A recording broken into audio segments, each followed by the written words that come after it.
What is up, guys? So in this video I am doing a try not to cry challenge. So before I start the video, please subscribe if you didn't, and hit the big like button right now. Please. Thank you for doing that. Now let's get into the video.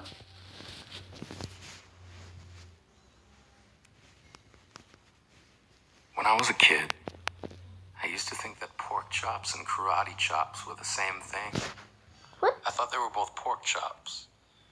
And because my grandmother thought it was cute, and because they were my favorite, she let me keep doing it.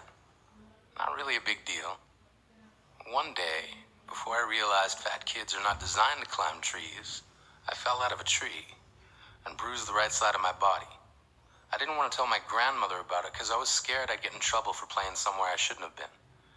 A few days later, the gym teacher noticed the bruise and I got sent to the principal's office. From there, I was sent to another small room with a really nice lady who asked me all kinds of questions about my life at home.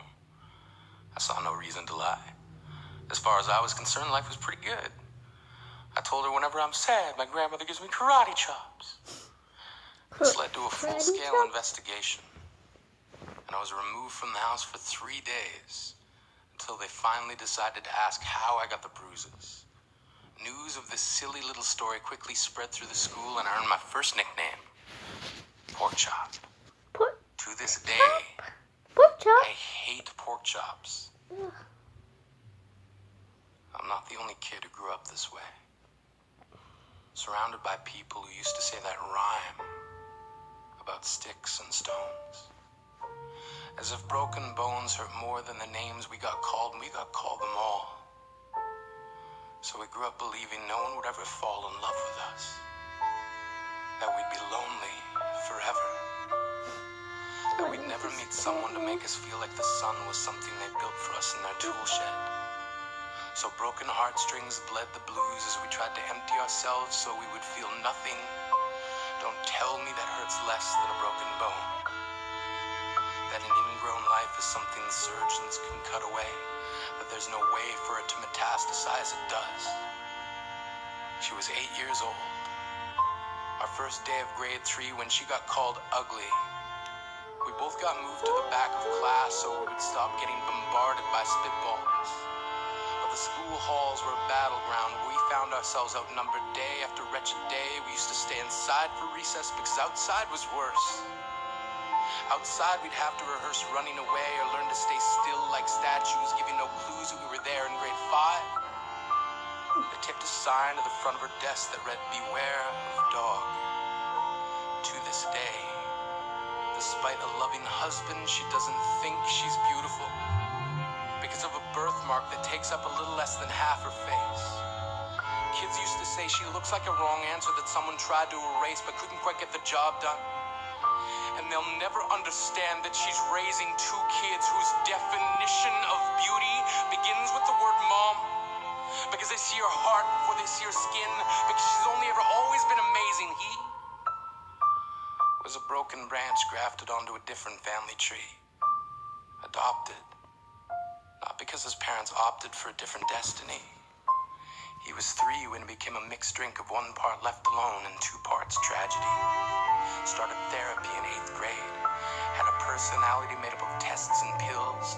Lived like the uphills were mountains and the downhills were cliffs. 4/5 suicidal, a tidal wave of antidepressants, and an adolescence being called pauper. 1 part because of the pills. 99 parts because of the cruelty.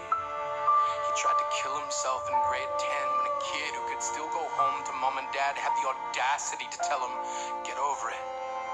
As if depression is something that can be remedied by any of the contents found in a first aid kit. To this day, he is a stick of TNT lit from both ends.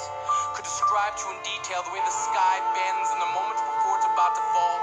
And despite an army of friends who all call him an inspiration, he remains a conversation piece between people who can't understand. Sometimes being drug-free has less to do with addiction and more to do with sanity. It scared me. We weren't the only kids who grew up this way. To this day, kids are still being called names. The classics were, "Hey stupid," "Hey spaz." Seems like every school has an arsenal of names getting updated every year.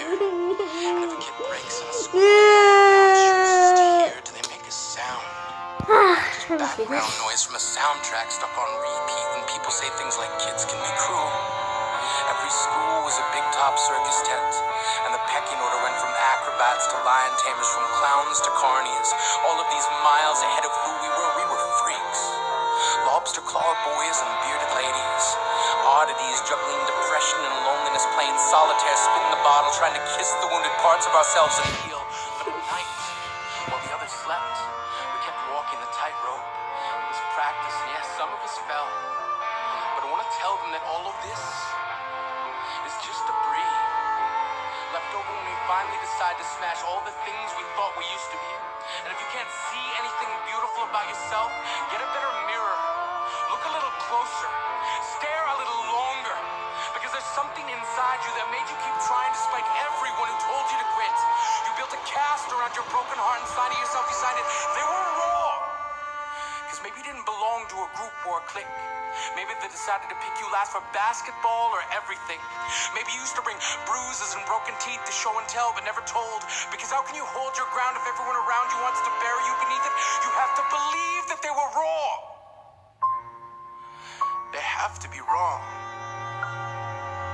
Why else would we still be here? We grew up learning to cheer on the underdog because we see ourselves in them. We stem from a root planted in the belief that we are not what we were called. We are not abandoned cars stalled out and sitting empty on some highway. And if in some way we are, don't worry. We only got out to walk and get gas. We are graduating members from the class of We Made It.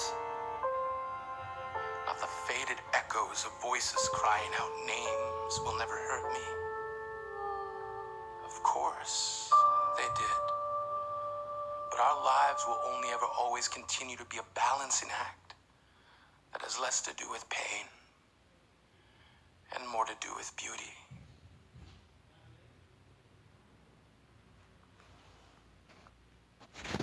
Okay, so guys, I really hope you guys enjoyed. So it was kind of quick, and it almost made me cry.